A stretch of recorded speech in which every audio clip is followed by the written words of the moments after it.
Holmes Show!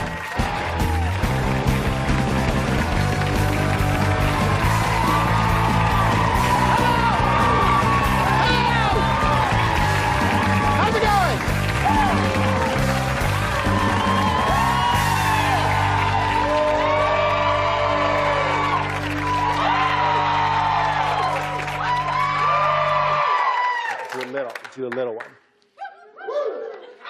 Tiny? Smaller? Just one of you.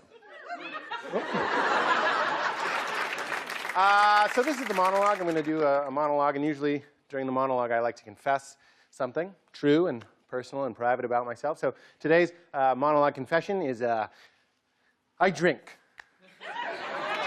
Yeah, sure. Yeah, we love drinking. People love drinking. I haven't been drinking. That would be a different confession if I was like, what, is my makeup in my back pocket? Just a bottle of J&B. You look like the sun! Just a horrible, horrible show for all. I'm not there yet. But here's the confession part. I like to drink by myself sometimes. And, right, oh, thank you. One person, yeah! Probably a little drunk already. Woo! Everyone else maybe backing away, because people always freak out when I tell them that sometimes. But why? I live alone. I come home and have a cocktail hanging out with myself, and I love it. Why are so many people act like drinking always needs a witness? Like, I'm having a bush light. Call the notary. Seriously, let me get this straight. If a guy is married and he wants to have some Merlot at the end of a long day, it's okay, as long as his wife is home. But if she steps out to go to the grocery store, he's automatically in the throes of addiction. She gets home like, honey, thank God you're back. I got a score to settle with this Montepulciano. It's this simple. Listen to this. This is true. There's a bad way and a good way to drink alone, just like there's a bad way and a good way to drink in public. So it can be okay to do both, in moderation, alone. You can't be like in your kitchen just like, Jaeger bombs! Yeah. That's not what I'm endorsing. I am not endorsing you do that. What I am endorsing is sinking into your huge, comfortable couch with a scotch and a good book. Who gives a Why does that have to be bad? I say it's sophisticated. You do that, you just turned your living room into your den. Woo! Your den. Classy. Now all you need is one of those corduroy sport coats with the leather patches on the elbows. Turtleneck, preferably maroon. Added points if you're not pouring the scotch out of a bottle, but like a square crystal decanter. You know what I mean? Discussing legal matters. This has been decanted. Classy. You got one of those long-haired, fluffy cats into the mix. Suddenly you're kicking it like a rich guy that hunts other humans for sports. That's class act. You're like, once I finish this, you got 15 minutes. Stringing the crossbow. I know most of the hiding spots on the island. Just keep that in mind. Did I take the riff too far? Also, the booze at my house, I'll tell you something about the booze at my house. It's free. Free of charge. If you lived in a pizzeria, would you go out to get pizza? If you lived in a noodle factory, would you send out for noodles? If I make another stupid analogy, will you understand my point? Drinking at home's the best. Here's another reason I like solitary imbibement. We definitely made that up. I like to keep drunk me in isolation. Why? Because it's drunk me. It's not the best version of myself. In fact, quite frankly, it's the absolute worst version of myself. Not only am I doing myself a favor by keeping my tipsiness out of the public eye, I'm doing all of you a favor as well. You think I'm loud now? You should see me after 2 sips of anything. This doesn't get any quieter, just sip, sip. This is Sparrow! Also, I don't need booze. I'm already a sentimental guy, but you don't want to see me after a Chardonnay. My huge mouth spitting on you as I talk too close, trying to physically pick up anyone under 6'1", getting all mushy like, you know, I love you like you're my family. I'm talking to a cigarette machine. I just plain don't want other people to see me drunk. A bunch of spectators standing around watching as I forget basic vocabulary and try to control my equilibrium. Just like, look, top heavy almost fell over trying to pick up that cigarette machine. And earlier, I heard him try and say the word perpetuity, but he sounded like a cat purring. My lawyer said that the papers were true in perpetuity. My owner hunts people.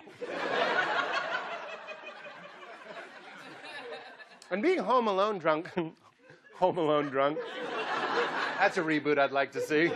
We forgot Kevin! Everybody forgets Kevin.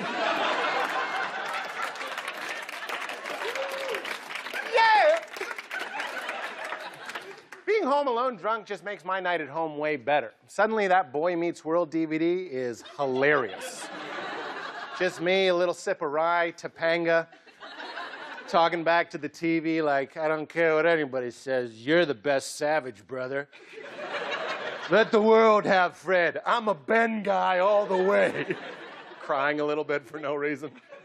But here's the best part of drinking at home, all by your lonesome. You don't need to know the bartender. You are the bartender. He knows just how you like it, and he gives the best hand jobs. This one's on me. We got a great show tonight, everybody, from the hilarious comedian Retta from Parks and Rec is here, live in the studio. We'll be right back. Go get a drink.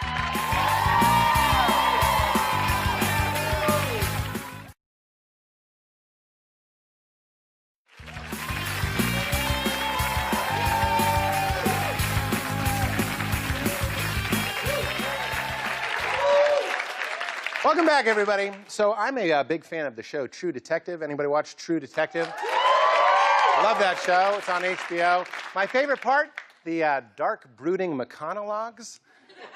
That's Matthew McConaughey's monologues. Okay, thought that would do better. So it was a dream come true that we got to do a parody of one of my favorite shows of all time. Let's watch that together. People out here, they don't even know the outside world exists. Might as well be living on the moon. I ask you something. You're Christian, yeah? No. Well, what do you believe?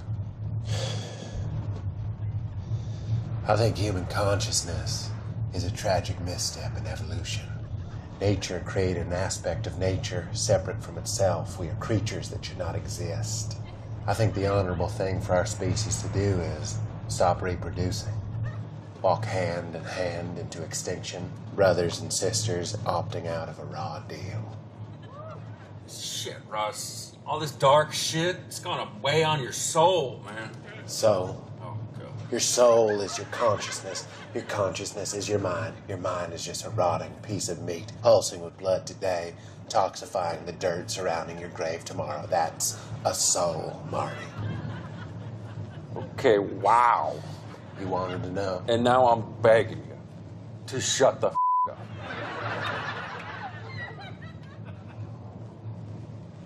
You want some gum? Gum. A meaningless distraction.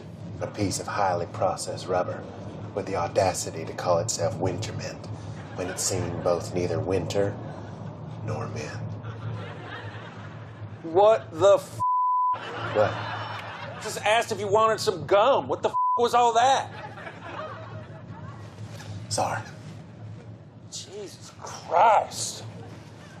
Oh, shit. You know what? I think we passed it. Will you grab the map out of the glove box? Map ain't gonna tell you where you're headed. I just need directions. The only direction we're headed, Marty, is to the grave. You were born dead. Your mother just forgot to grieve you. Okay. I get it. You got some negative attitude on everything, huh? No. I got a negative attitude about nothing. And everything is nothing, so yeah. You son of a bitch! Just stop! Listen to the radio instead of hearing you spout off that shit. See?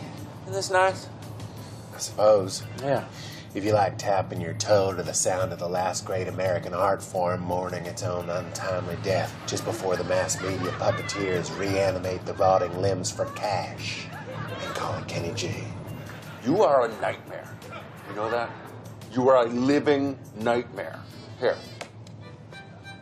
Beethoven. A deaf drunk who couldn't consume his own genius. Pop prostitutes stroking the limp dick of repressed America. Welcome back to KROT, the right. I am Wally. And I'm the B. And here we go with the Fardotron. Oh, no, wait, let me guess. This is like a sneak preview of the shit that we're all gonna turn into after we die. Because, hey, after all, we're all just farts in the wind anyway. Russ? Sorry, I thought I saw a clue in that flock of birds. Sometimes I see clues in birds. Bird clues. All right. We gotta figure out how we're gonna work together, Russ, because right now I'm about to lose my mind. How about this? Let's just talk about something light, okay? I can do light. Right. That's all I'm asking. Like, hey, look, there's some fluffy white clouds. Recycled piss floating just above our heads, waiting to dump down on women and children like God's golden shower. All right. How about ice cream? Non-consensual milk extraction turned into a treat that's a first step on a cobblestone road to type 2 diabetes. Sesame Street. An actor dreams of playing Hamlet, now dressed like a giant bird. Sunshine. Melanoma. Rainbow. Red, blood. Orange, flame. Yellow, yellow king. Green, envy. Blue, depression. Violet, violence. Oh, you forgot indigo? Indigo girls, they suck. Puppies. Puppies? Yeah, you got anything to say about adorable, sweet little puppies? Yeah, I got a thing on puppies. Oh, you have something to say about puppies? I got something on puppies. Well, then just lay it on me, Russ. You want to hear my thing on puppies? Tell me your thing on puppies, Russ. Here comes Russ Cole's musing on puppies. Just tell me your f***ing thing on puppies. In 3, 2, 1. Puppies, creatures so feeble that they stopped evolving and opted to rather be shepherded by a superior species. You think they love you, but don't be fooled. The second you pass out in your kitchen, they're gonna eat your face and shit it out of their tiny exposed assholes. Just the belly spawn of curs and bitches, blasted out like a dump load of mulch on this earth before the runts are devoured by the mother while they're still wet with placenta.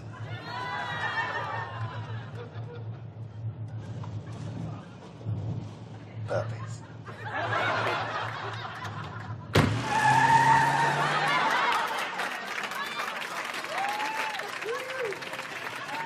Shoot. I wish you'd asked me about confetti. I love confetti. Need a hug. Stick around, everybody. When we come back, the hilarious actress, comedian Retta will be here. I love puppies.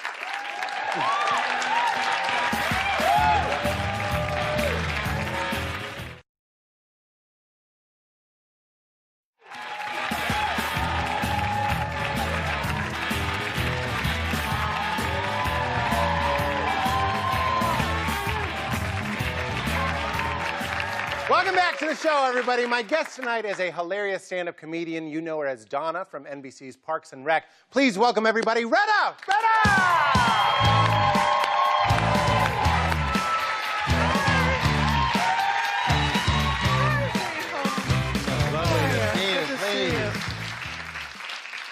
I didn't know I was weird gonna chairs. Oh, is it? They're awkward.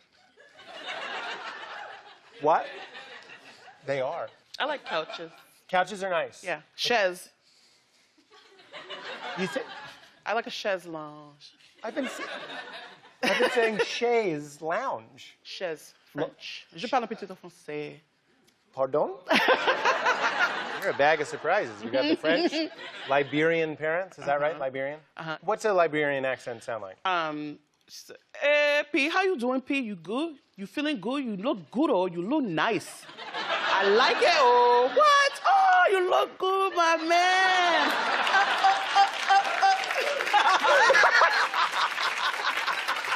That's what people in Liberia sound like. I'm going to Liberia. Yes, That's amazing. Have you been? I have. You have? Yeah, I was there when I was like 3 months old, got the mumps while I was there. And then I went again, I was there for first grade. Sorry, I just pictured somebody from the Liberian Travel Board like, no! We don't have mumps here! We just got over the big mump scare! They have more than mumps. But I got over them while I was there as well. Okay, so Liberia cures the mumps. If you have the mumps, go to Liberia, ride it out, you'll be fine. Yes, exactly. I don't want to mess it up. You shouldn't. You sang opera. I'm not good. I'm not great. I can sing it, you know. Decent.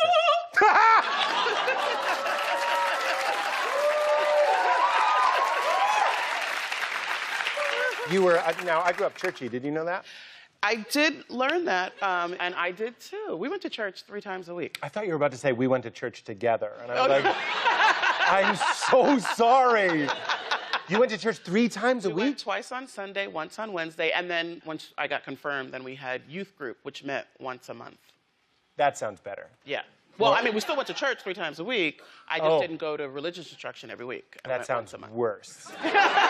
But did you grow up super, like, kind of, you know, straight and narrow? I did. Like, I was kind of the good girl. And I didn't start drinking until I turned 21. But everybody else had been drinking forever. Reps? Yeah? Me too. Okay. 21. Yeah. Aftershock. It's a cinnamon liquor. But by the time... It's for ladies. But I started with, like, the trash, like St. Ides. They're going to hate. St. Ides Isn't and that a shampoo? Cisco. Isn't that a St. Ides. Cisco is a supermarket. Cisco? The thong guy? No, there's Cisco, and we used to play drinking games, and when we drank it, like after a point, you start to get like paralyzed. Have you ever experienced that? Like you get a little bit. That's how bad it was. And you drink to the point where you couldn't move? Well, yeah, your arms would feel really weird, and then it would wear off. Who gave you this drink? We bought it at the ghetto shop around the corner. So you'd get so buzzed that you would be comatose? Just a little bit, like you felt like... I have the same experience with champagne, with cheap champagne. Yeah. I get that weird, like, I can't move my arms, and then it wears off, and then I'm back at it. One of the things that I find when I'm getting older is that I hurt myself a lot more easily. Like I'll sleep wrong. Yes. Like it'll be like I got in a fight. Yeah, you hurt yourself. I was in the bathroom in the lavatory of an airplane, and it's very important that women wipe front to back. Front to back. From the back, front to back, and I pulled my shoulder. It was, you know, it's like tight. I don't like bathrooms on the airplane. It's already very tight, and you're trying not to sit, and you're balancing, and it's like, and I was like, son of a bitch! Did you hit the flight attendant button? No, I just patted myself dry and washed my hands and was bitter for the rest of the flight. I can't believe I've told that story enough that he would say, please tell it on this show. Yeah. That he was like, please tell the story of you wiping properly in a tight space and hurting yourself permanently? Does it still hurt? No. But I have a wonky shoulder, and I think I get it from my dad. My dad has some shoulder issues. So I think it was pre-existing. You should talk to your dad and be like, Dad, you ever been wiping? How about a round of applause for Retta, everybody? Be sure to watch her on Parks and Rec. We got more show when we come back. That was phenomenal. Thank you so much.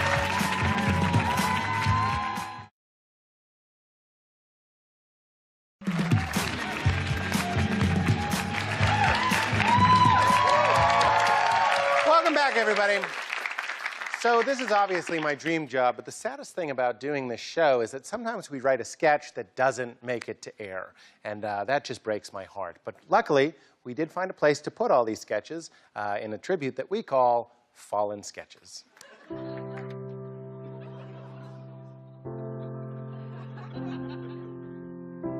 I'll remember these sketches.